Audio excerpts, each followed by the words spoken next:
Kaisang ditanya politik dinasti malah jawab usia Prabowo Gibran.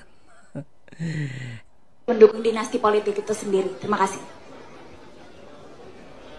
Jadi tadi kan sudah saya bicara ketika pidato tadi, Pak Prabowo dan Mas Gibran kalau umurnya ditambah dibagi 2 secara rata-rata itu paling muda dibandingkan yang lain. Jadi jawab yang dinasti politik, monggo serahkan, balikkan lagi ke masyarakat. Ditanya tentang politik dinasti, artinya kan keterkaitan anak orang tua dalam sebuah jabatan yang itu tidak bisa dilepaskan dari peran orang tuanya. Yang itu nanti akan mengarah pada tindak pidana nepotisme kalau tidak hati-hati. Dan proses yang kemarin terjadi di MK justru itu sangat kental nuansa nepotismenya, sangat kental nuansa perilaku yang mengarah pada tindakan pidana nepotisme. Jarang kita dengar tindakan pidana nepotisme, yang kita dengar tindakan pidana korupsi. Padahal nepotisme juga sama. Nah, kan itu ya, konteksnya itu kan kita bicara politik dinasti ada keterkaitan hubungan keluarga. Yang dulu sempat dijawab oleh orang pintar yang menjadi keblinger gitu ketika jawab, oh itu bukan politik dinasti, kan sudah beda kartu keluarga. Jadi kalau sudah beda kartu keluarga sudah terputuslah hubungan anak dan orang tua, begitu kayaknya ya. Tapi yang ini lebih dahsyat lagi. Politik dinasti, ya kalau usia Pak Prabowo ditambah dengan usia Gibran bagi 2 itu berarti paling muda dibandingkan pasangan yang lain. Ya Allah, kok bisa gitu? Harusnya no komen lah, atau gimana, barangkali Pak Prabowo yang lebih berhak menjawab ini dan seterusnya. Ini kok main jawab-jawab saja sambil jaga sembung bawa golok. Gimana ini? Harusnya di briefing dulu, yang nanya kan bisa di briefing. Kalau anak presiden kan bisa dikondisikan. Nanti kamu nanyanya ini ya, nanti kamu nanyanya ini ya. Jangan kemana-mana, jangan macam-macam. Hati-hati, ini anak presiden, kan bisa begitu. Ini main dibebaskan dari narasi ngomong. Narasi itu ini ya, Najwa Shihab. Geser ke kakaknya sekarang. Oke, ini judulnya apa? Gibran gaungkan narasi keberlanjutan. Kan nggak mau habis SMA balik ke TK. Bayangkan tadi Kaisang ditanya tentang politik dinasti. Jawabannya usia Prabowo ditambah usia Gibran bagi 2 itu paling kecil di capres lain. Oke. Sekarang Gibran bicara tentang narasi keberlanjutan.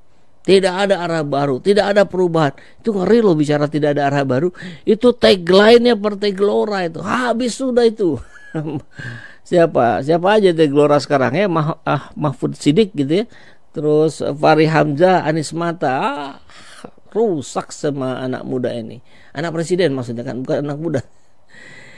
Nah sekarang ini bahasanya kan nggak mau habis SMA balik ke TK. Kalau Pak Jokowi tempo hari bilang bahwa pemilu ini bukan seperti di SPBU kembali dari nol. Kalau sekarang Gibran bilang kan nggak mau dari SMA habis dari SMA terus balik ke TK. Ini bicara tentang pembangunan. Ini bicara tentang manajemen sebuah negara yang memiliki jumlah umat Islam terbesar di dunia. Ya, kalau jumlah penduduk rakyatnya berapa? Ke-5 apa ke-6? Artinya angka yang sangat-sangat besar. Perubahan itu dianggap SMA balik ke TK. Anda harusnya kali-kali dengarlah pidatonya Pak Anies. Ya, perubahan itu bukan mengganti. Anda sudah SMA ganti sama anak TK. Apa yang harus diperbaiki. Apa yang harus dihentikan. Apa yang harus dimasukkan hal baru dimasukkan. Dan itu melalui sebuah proses evaluasi yang melibatkan stakeholder yang benar. Nah, ini dari Muhammad Said Dudu. Ini pernyataan apaan? Pak Said Dudu aja sampai speechless, nggak bisa lagi ngasih komentar. Ini pernyataan apaan ini? Kalian nggak mau kan habis SMA balik ke TK kan? Wah, kakak bocil, kerja keras, pahlawan, pamanku pahlawanku. Waduh. Kalau udah jamret HP berarti keberlanjutannya jadi pencuri motor atau mobil. Kan nggak mungkin abis nyuri HP jadi muling ayam. Gitu kali maksudnya. Kelihatan kan Om Do alias omong doang. Emang dia tahu maksud dari perubahan yang digaungkan Anies Imin. Bocah kamu belum level adu visi-visi sama pasangan Amin yang membawa konsep perubahan. Oh, ini menarik nih. Hayo diteruskan atau diganti kalau ketemu hasil kerja yang seperti ini. Diteruskan, kemudian nanti bobrok di tengah jalan, atau harus diganti tukangnya? Ya ganti tukangnya. Perbaiki sistemnya. Jadi kalau lihat gambar ini, ya, barangkali setengahnya ini harus dirobohkan. Ya nggak perlu sampai bawah. Tapi setengah yang hancur-hancur nih, yang rusak-rusak ini yang harus dirobohkan. Dibangun lagi sesuai dengan yang semestinya. Begitu. Bukan setelah SMA balik ke SD. Ampun. Ini ngomongnya selevel anak TK.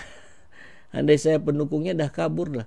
Saya kira juga ini pertanyaan besar. Kalau ketika masih ada yang mendukung, maka apakah dia termakan oleh artifisialnya mereka saja? Dengan gemoy-gemoy yang mereka usung untuk anak muda dan Gen Z, ataukah mereka dibayar bayaran? Itu kemungkinannya gitu. Kalau orang yang berakal sehat gimana bisa terima logika seperti ini gitu. Lah katanya sarjana di Singapura kok nalarnya nggak jalan ya. Mungkin karena tidak berproses dengan baik alias karbetan. Ya bisa saja ya. Gimana mau melanjutkan kalau cara berpikirnya saja seperti ini? Aduh. Tinggal dibalas aja Pak. Kalian gak mau kan dibohongi 2 periode lagi? Bukan asbun. Ini yang bilang asbun. Bukan asbun. Kemampuannya memang segitu gitu. Sulit kita berharap yang lebih baik dari dia. Maka yang harus kita sadarkan adalah anak-anak kita, cucu-cucu kita. Jadi bapak ibu yang menonton video ini kasih tahu segera. Karena anak-anak bapak ibu yang masih remaja hari ini, dia nontonnya TikTok, dia sudah termakan framing-framing seperti ini. Gemoy, kemudian gemesin segala macam. Hei, kita memilih presiden, bukan memilih idola, bukan memilih stand up comedian, bukan memilih aktor film. Ini yang harus kita terus perkuat ini. Ya. Saya tahu yang menonton ini lebih banyak orang-orang dewasa 40 tahun ke atas. Maka cocoknya bapak ibu kasih tahu anak-anak di rumah ya. Ingatkan juga teman-teman anak kita gitu. Jangan sampai termakan seperti ini. Kacau. Nah bahkan ini Tempo ini yang muncul ini Eko Kuntadi malah nih. Coba kita lihat Tempo ini. Membahas tentang Gibran dengan judul Anak Haram Konstitusi. Makin keras aja ini Tempo ya. Saya mau baca tapi terlalu kecil ini tulisannya. Coba. Tuh, pakai kacamata juga udah masih gak kebaca ini. Sudah lah ya. Yang penting ini tentang membahas Gibran, saya yakin 70% informasi yang sudah kita ketahui bersama sebelumnya ya. Dan PDIP, terakhir nih buat PDIP ini janganlah kemudian bermain playing victim juga ya. Jangan cengeng gitu. Berbuatlah sesuai kapasitas Anda sebagai partai yang besar. Kalau Anda merasa sebagai partai pemenang, partai yang besar, ambil tindakan besar dong. Jangan ngeluh di media, jangan seperti orang anak yang cengeng. Apa langkah yang besar itu? Proses pemakzulan presiden. Berani tidak? Masa jangan-jangan PDIP pun tersandera oleh Pak Jokowi kan? Apa skandal sebesar apa itu kalau benar? Kan tidak ya. Jadi kalau tidak yuk PDIP beranilah ya. Ambil inisiasi untuk memproses apa yang namanya pemakzulan. Saya kira itu konstitusional ya. Ini sudah kita bahas berkali-kali.